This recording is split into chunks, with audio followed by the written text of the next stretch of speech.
Selamat datang di mata kuliah pengantar ke Jepangan. Ini baru pertemuan pertama ya dengan saya. Perkenalan dulu, nama saya Anissa Ledi Umoro. Biasa disapa Mora. Ya, karena dari prodi Jepang kita nyapanya Mora Sensei begitu ya biasanya. Cuman kalau di Jepang saya disapanya Anissa. Mungkin karena orang Jepang lebih mudah menyebut Anissa daripada Mora. Baik, kemudian sebelum kita masuk ke materi, kita mungkin harus share sedikit. Ini mata kuliah apa sih? Kira-kira tujuannya apa? Kemudian pengalaman belajar teman-teman bagaimana? Termasuk nanti tugas dan juga ujiannya seperti apa, gitu ya. Ini sedikit tentang saya, kenalan saja karena ini baru kita baru pertama kali ketemu di sini ya. Saya senpai kalian. Sebelum saya bergabung sebagai dosen, saya juga mahasiswa. Tidak usah tanya kapan, tapi beberapa tahun yang lalu saya juga seperti kalian ya, menjadi mahasiswa di UGM, di prodi kita, waktu itu namanya Sastra Jepang. Kemudian untuk S2 dan S3-nya saya melanjutkan ke Tsukuba Daigaku atau di University of Tsukuba. Untuk jurusannya ini ya, Japanese Studies. Jadi nama doktornya itu adalah PhD program in Japanese Studies, seperti itu. Nah, itu mungkin sedikit overview, kenalan dengan saya. Nanti saya akan membersamai teman-teman untuk 1 semester ke depan. Salah satunya di mata kuliah pengantar kejepangan ini. Itu ya.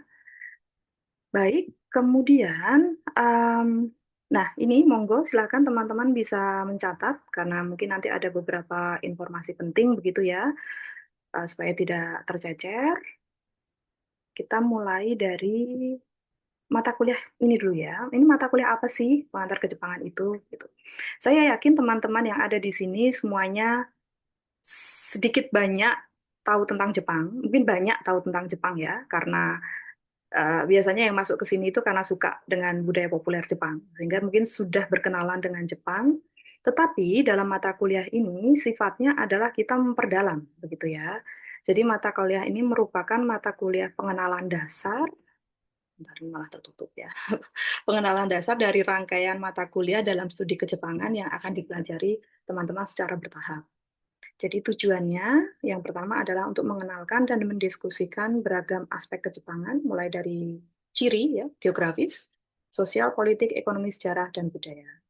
Kemudian harapannya ini bisa membekali kawan-kawan mahasiswa pengetahuan kejepangan yang faktual dan komprehensif. Nah, mungkin penekanannya ada di sini karena biasanya kalau walaupun saya yakin sekali teman-teman tahu tentang Jepang ya, biasanya pemahamannya itu lebih terpotong, sepotong-sepotong gitu. Mungkin mungkin terkait budaya paham sekali, tahu sekali ya, tahu banyak sekali, tapi di aspek-aspek yang lain perlu ditambahkan. Nah, karena mata kuliah ini sifatnya mata kuliah pengenalan dasar, jadi di sini fokus kita adalah belajar Jepang dan dirinya.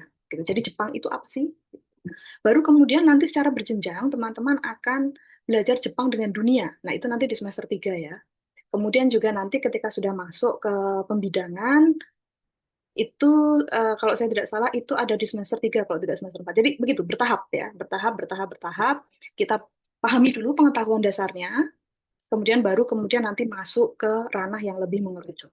Gitu ya. Jadi ini tolong dikuasai dulu, jangan sampai ini lepas, karena ini adalah dasarnya. Kira-kira seperti itu. Kemudian, nah, capaian pembelajarannya apa? Jadi apa sih tujuan eh, kita mengikuti mata kuliah pengantar kejepangan ini? Ini ada dua ya, CPL atau capaian pembelajaran yang diinginkan. Ini sesuai dengan amanah dari kurikulum. Eh, Teman-teman harapannya menguasai konsep-konsep teoritis dan keilmuan di bidang humaniora dan pengembangan pengetahuan budaya Jepang. Kemudian mampu mengambil nilai-nilai positif budaya Jepang dalam konteks pemahaman antar budaya. Kemudian yang lebih spesifik lagi seperti apa? Nah, ini spesifik lagi seperti ini. Mampu menjelaskan dan mengaplikasikan konsep-konsep dasar dalam aspek kehumaniora berkaitan dengan budaya Jepang. Kemudian teman-teman harapannya juga mampu mengidentifikasi dan membandingkan nilai-nilai budaya Jepang dalam konteks pemahaman antar budaya.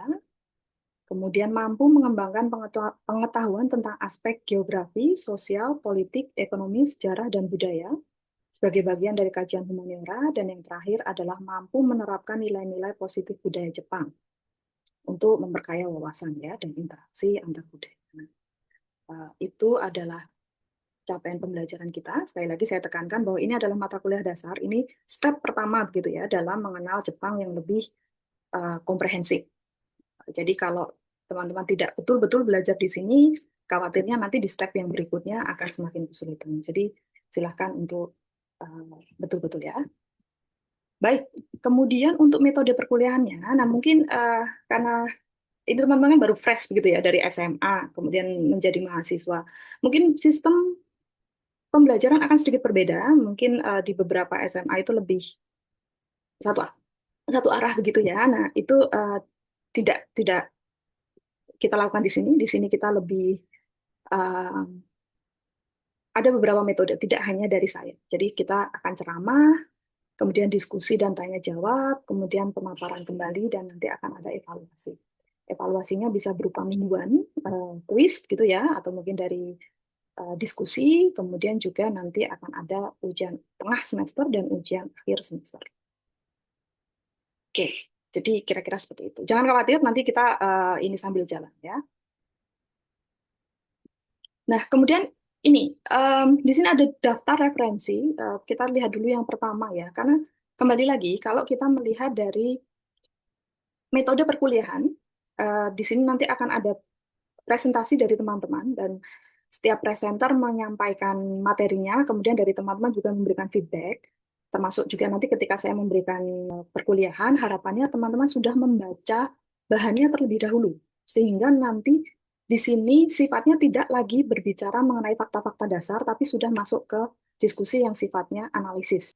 Nah, bagi yang tidak membaca itu mungkin akan kesulitan untuk mengikuti diskusinya. Jadi saya tekankan di sini teman-teman untuk membaca dulu, paling tidak yang utama ini ya, yang dari Sugimoto, saya rasa ini cukup komprehensif. Nah, yang tambahan ini sebenarnya dalam bahasa Jepang, tapi ada terjemahan bahasa Inggrisnya. Karena teman-teman baru semester 1 mungkin agak agak repot ya kalau pakai yang full bahasa Jepang, bisa membaca terjemahan bahasa Inggrisnya. Ini boleh sebagai tambahan, tapi sekali lagi penekanannya ada di yang utama yang ini ya, yang An Introduction to Japanese Society. Kemudian nanti karena kita akan ada beberapa topik, nanti juga mungkin dalam perkembangannya akan ada materi-materi tambahan, gitu ya. Nah, sekali lagi, jangan datang ke kelas tanpa persiapan. Itu nanti akan kesulitan dalam mengikuti diskusi.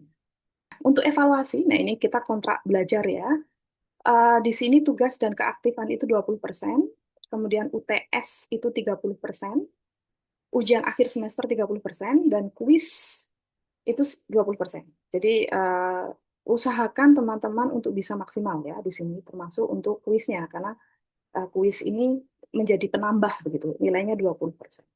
Kemudian tata tertib aturan perkuliahan, nah ini mungkin harus kita sepakati bersama ya, bahwa perkuliahan akan dilakukan secara luring dan daring dengan komposisi yang sudah disepakati. Kemudian juga harapannya teman-teman tetap menjaga tata krama dan kaidah kesopanan, baik ketika pertemuan luring maupun daring. Kemudian ini yang sebaiknya diingat oleh teman-teman, ini sesuai dengan panduan dari fakultas ya, bahwa 75% kehadiran atau presensi itu menjadi syarat mutlak apabila teman-teman ingin mengikuti ujian akhir semester. Sehingga bagi yang presensinya di bawah 75%, itu nanti akan sulit mengikuti UAS ya, karena berarti dia tidak memenuhi presensi. Nah, mungkin dari sini bisa kita sepakati bersama terkait kontrak dan tata tertib aturan perkuliahan. Bisa ya, mungkin bisa memberikan jempol atau mikrofon begitu. Mikrofon apa sih? Eh, ya icon ya, semacam icon. Apakah kita bisa sepakat? Oke, terima kasih Barasan. Hai, arigatou gozaimasu. Ya, kita sudah sepakat ya terkait tata tertib dan aturan perkuliahan. Kita lanjutkan dulu untuk UTS dan UAS-nya seperti apa begitu. Nah, UTS-nya nanti akan berupa presentasi dengan topik yang sudah dipilih. Nanti dipilihnya secara acak ya. Kemudian yang dipresentasikan apa? Yaitu topiknya itu, kemudian nanti secara eh, dalam waktu 25 menit gitu ya. Nah, hasil presentasi ini baik yang berupa slide-nya maupun presentasi teman-teman di kelas nanti akan dijadikan sebagai pengganti UTS. Gitu ya. Kemudian untuk UAS-nya itu ujian tulis seperti biasa. Begitu ya. Oke. Nah, nanti temanya apa untuk apa namanya? Soalnya akan seperti apa yang sudah kita pelajari di kelas. Jadi nanti ya silakan dipelajari, termasuk dari buku panduan tadi, buku panduan, buku referensi, kemudian juga dari presentasi teman-teman. Jadi akan acak begitu ya. Mungkin terkait UTS atau UAS ada yang mau ditanyakan terlebih dahulu? Baik, silakan dari Raffi Dasam. Iya, Sensei. Permisi, untuk presentasinya itu Hmm. harus seperti apa ya, Sensei, untuk mendapatkan nilai yang maksimal mungkin? Baik, terima kasih Raffi Dasam. Ya, ya itu itu pertanyaan yang penting ya akhirnya ya. Presentasinya seperti apa sih gitu kan? Kan presentasi tidak bisa sekadar presentasi ya. Pada dasarnya, presentasi selama 25 menit ini, teman-teman menyampaikan 3 poin ya, pembukaan, isi, dan penutup.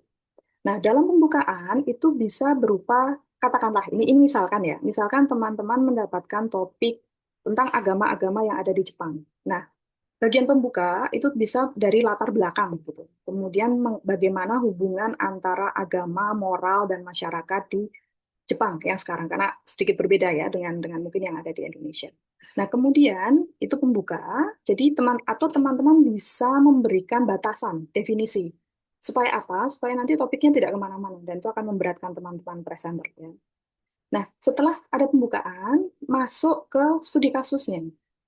Studi kasusnya tentang apa sih? Misalnya tadi ya, mengapa orang Jepang itu kalau lahir itu menggunakan Buddha, kebalik, maaf. Kalau lahir itu menggunakan Shinto, kemudian menikah menggunakan Kristen, ketika meninggal menggunakan Buddha. Nah, itu berarti di situ kan ada hubungan antara masyarakat Jepang dengan agama yang sekali lagi akan berbeda dengan kalau kita menarik komparasi studi di Indonesia misalnya. Nah, itu ada di case study. Di sini harapannya teman-teman menjawab 5W1H. Tahu 5W1H ya? Jadi what, when, where, why, and how. Ya, misalkan mengapa seperti itu? Mengapa itu menjadi sesuatu yang sangat unik ketika agama dalam dalam satu siklus kehidupan begitu ya, mulai lahir sampai mati, mereka mengakomodasi 3 agama yang berbeda. Nah, seperti itu.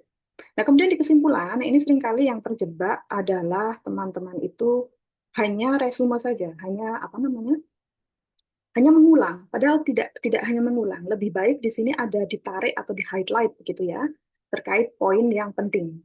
Kemudian misalkan ada hal yang belum terjawab di presentasi ini bisa disampaikan agenda untuk berikutnya. Misalkan, oh ini topik ini sebenarnya sangat menarik begitu ya, tetapi karena keterbatasan waktu di keep dulu atau disimpan dulu untuk agenda for future. Kira-kira begitu, Raffi Dasan. Bisa dipilih ya. Sekali lagi untuk topiknya nanti akan kita acak. Nanti setelah ini saya akan menyampaikan topik-topik apa saja yang diangkat dalam mata kuliah pengantar kejepangan. Kalau UAS saya rasa tidak ada masalah ya, karena nanti ini akan ujian tulis biasa. Jadi di jam yang sudah dijadwalkan, rekan-rekan silakan datang ke kampus untuk mengerjakan soal. Baik, kemudian outline. Nah ini adalah topik yang akan kita bahas eh, di mata kuliah ini selama 1 semester karena kita ada 16 minggu ya.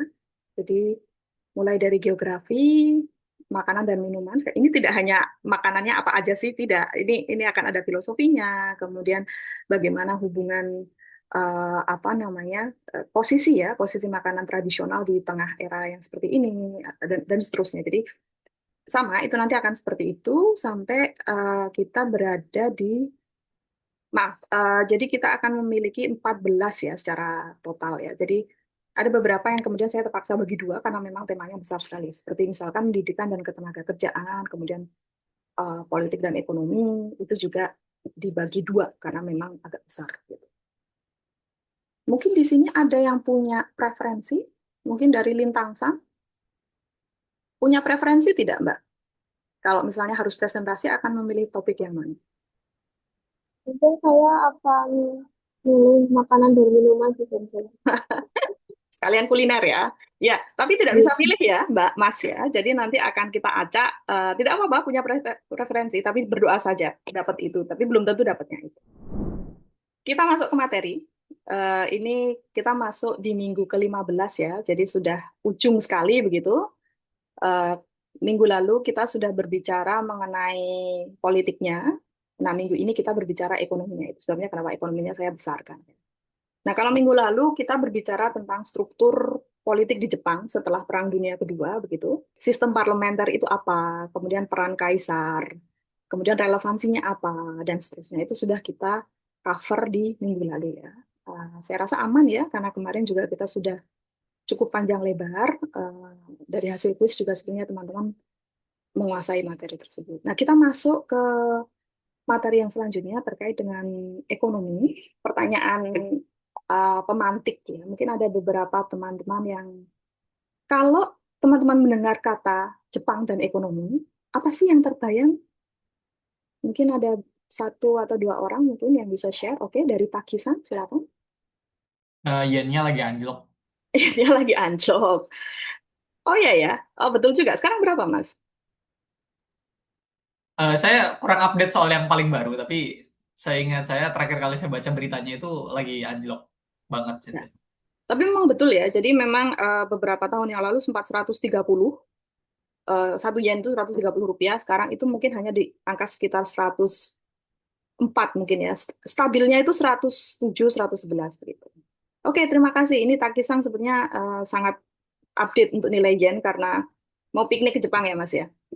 Ada yang lain? Ketika mendengar Jepang dan ekonomi, apalagi yang terbayang di kepala teman-teman? Silakan, ada yang mau? Baik, saya boleh menanggapi Sensei. Silakan, Adisa. Baik, mohon izin Sensei, kalau dari saya sendiri, karena saya dulu pas SMA IPS ya Sensei ya, jadi saya belajar survei dan sebagainya.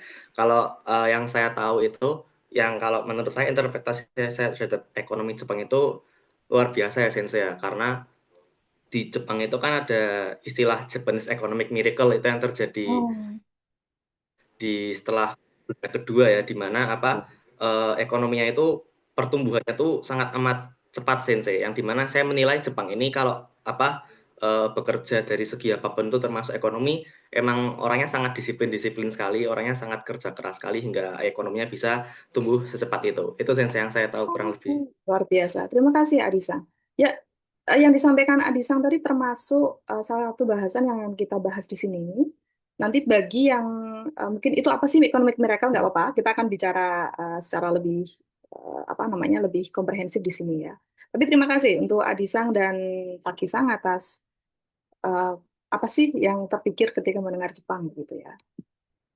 Nah, oke, di sini mungkin secara singkat kita bagi periodisasinya ketika kita berbicara tentang perekonomian Jepang, ada 5 periodisasi.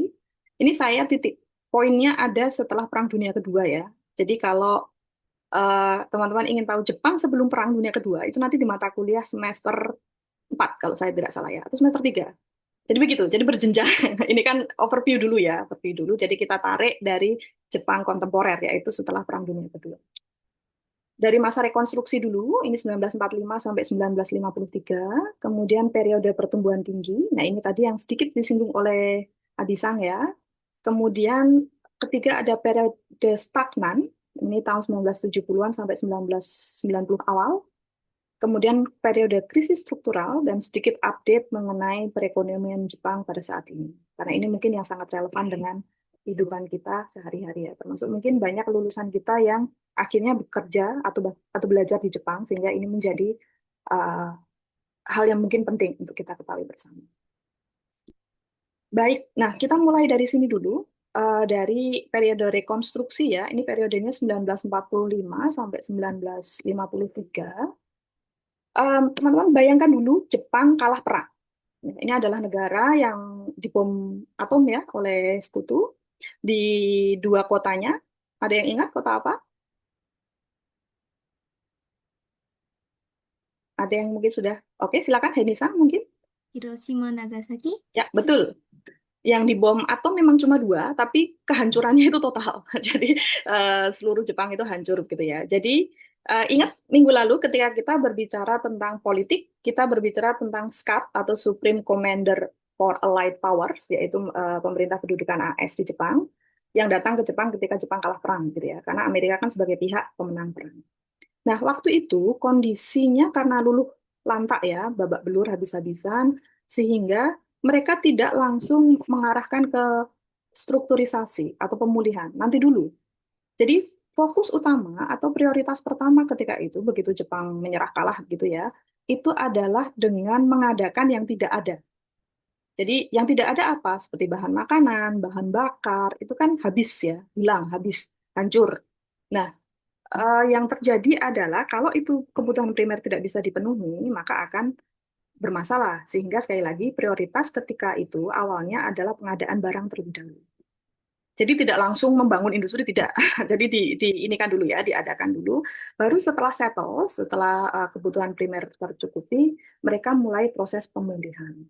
Dan periode ini ya, ketika 1945 sampai 1953, itu cukup berhasil dalam rangka pemulihan karena ada beberapa faktor pendukung. Yang pertama adalah kondisi domestik yang stabil dan kondusif. Nah, ini mungkin yang eh, apa ya menjadi modal bagi Jepang. Jadi Jepang itu ketika kalah perang, dia tidak jatuh ke perang sipil. Seringnya begitu ya, ketika negara kalah perang dalam kondisi luluh lantak, dalam kondisi babak belur, mereka malah berantem sendiri. Itu kan beberapa kali terjadi di negara-negara lainnya. Jepang tidak seperti itu.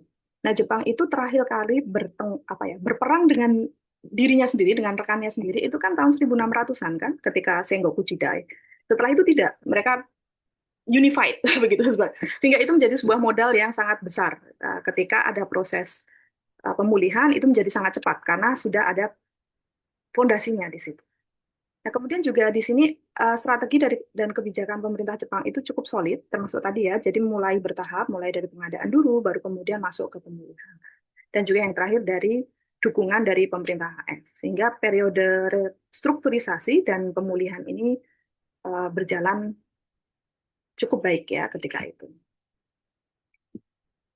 Nah, kemudian, ini mungkin hal yang tidak dinyana-nyana, tapi terjadi ketika itu ya, ketika tahun 1953 ada Perang Korea, dan di situ Jepang dijadikan pusat logistik dan supply untuk menyokong AS dalam Perang Korea, sehingga hal ini mempercepat pemulihan perekonomian Jepang. Jadi ini semacam durian runtuh ya untuk Jepang ya. Oke, sebelum kita masuk ke sini mungkin ada pertanyaan dulu. Dari tahapan pertama, apakah sudah clear semuanya? Apakah ada yang mau ditanyakan? Sensei, mohon maaf. Silakan, Nah, Dara. ya saya izin konfirmasi Sensei kayak bagaimana perang Korea itu berpengaruh ke pemulihan ekonomi Jepang tadi Sensei. Oke, ya.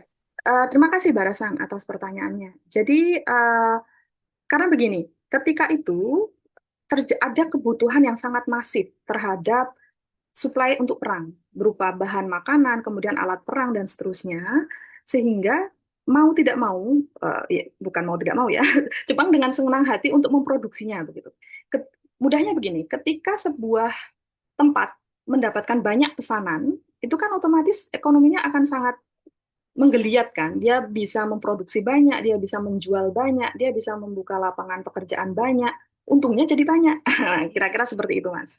Jadi di satu sisi memang perang Korea itu tragedi ya bagi Korea itu sendiri. Namun yang terjadi di Jepang ketika itu karena mereka menjadi pusat logistik dan supply itu menjadi sebuah stimulus ekonomi yang sangat luar biasa. Sehingga pemulihan ekonomi Jepang menjadi sangat-sangat cepat gitu ya. Nah, untuk tahap selanjutnya, di sini adalah periode yang tadi sudah disinggung sedikit sebenarnya oleh rekan kita, oleh Abisang. Ini adalah periode pertumbuhan tinggi, atau dikenal juga dengan Japanese Economic Miracle. Di sini Jepang itu mengalami pertumbuhan ekonomi yang sangat pesat. Jadi melesat luar biasa gitu ya, termasuk paling tinggi di antara negara-negara industri. Kemudian yang berikutnya, ini mungkin bisa saya sedikit skip gitu ya, karena teman-teman sudah membaca juga di buku referensi. Nah, kemudian yang berikutnya, periode yang berikutnya, tadi bisa dilihat kurvanya ya. Jadi dari nol gitu ya, dari hancur setelah perang, kemudian dia naik. Nah, setelah naik itu kan ada proses stagnasi. Nah, di sini terjadi pertumbuhan GDP pada masa ini terjadi stagnasi pertumbuhan ekonomi. Kenapa? Sebenarnya pemicunya itu lebih ke eksternal ya. Karena, nah ini mungkin teman-teman bisa melihat grafik di sini apa yang terjadi pada masa itu. Ingat, Jepang adalah negara pengimpor minyak ya. Eh, Sehingga ketika harga minyak ini lihat di sini di tahun 1973 yang tadinya tuh hanya sekitar 20 US dollar per barel, naik menjadi hampir 80 US dollar. Kemudian ini naik lagi ya sampai 120 US dollar per barel. Jadi bayangkan ketika ongkos BBM-nya besar, itu kan otomatis biaya produksinya menjadi besar. Nah, itu yang terjadi ketika Jepang ketika itu. Sehingga besarnya biaya produksi akibat kenaikan harga minyak itu betul-betul menghantam. Dan jangan lupa, Jepang itu kan terkenal dengan heavy industry ya, petrokimia dan seterusnya. Sehingga memang kebutuhan untuk bahan bakarnya itu besar. Sehingga ini menjadi pukulan yang sangat telak betul-betul untuk perekonomian Jepang ketika itu. Kemudian periode yang berikutnya, tadi kan sudah ada goncangan begitu ya karena harga minyak. Di sini ada bubble ekonomi dan periode krisis struktural. Ini mungkin saya skip ya karena ini adalah topik bahasan teman-teman. Di sini akan ada presenter nanti yang akan mempresentasikan terkait bubble ekonomi. Jadi mungkin saya skip dulu. Kemudian kita masuk ke, nah ini sedikit update yang terjadi pada Jepang saat ini. Eh, Kira-kira Jepang yang kontemporer itu seperti apa sih?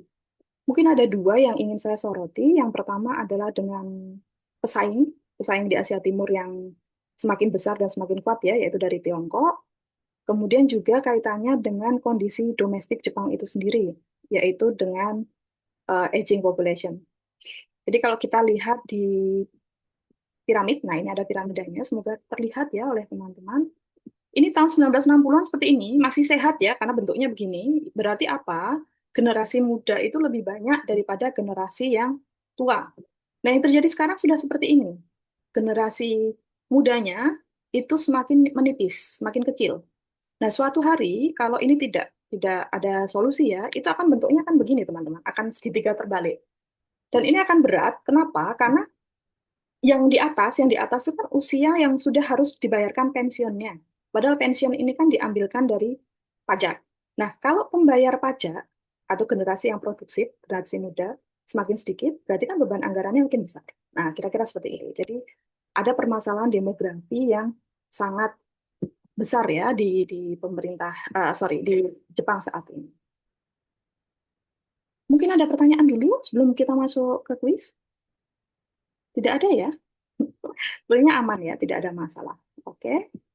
Nah, biar tidak bosan dan juga saya sambil melihat apakah teman-teman apa namanya pemahaman teman-teman, kita masuk ke kuis.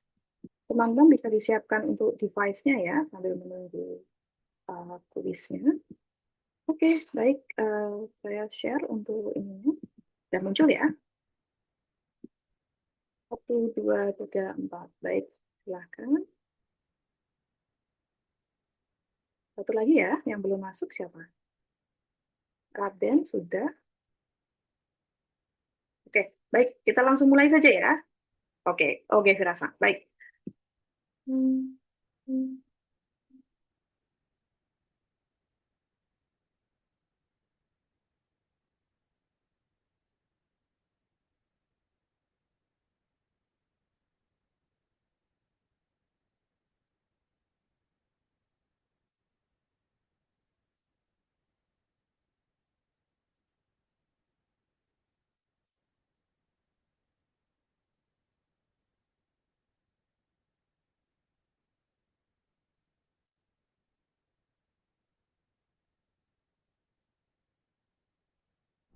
Kira-kira begitu dari pertemuan hari ini. Mungkin apakah ada yang mau ditanyakan dahulu?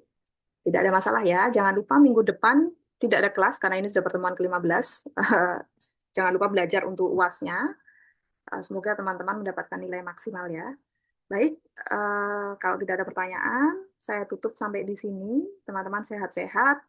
Jangan lupa untuk dilihat ulang, dipelajari ulang materi-materi yang sudah kita pelajari selama 1 semester, termasuk buku referensi utama, buku referensi tambahan, dan juga dari hasil presentasi. Dan juga perkuliahan mingguan yang saya berikan. Begitu ya. Baik, kalau tidak ada pertanyaan, saya cukupkan sampai di sini. Sampai jumpa dan terima kasih. Assalamualaikum warahmatullahi wabarakatuh.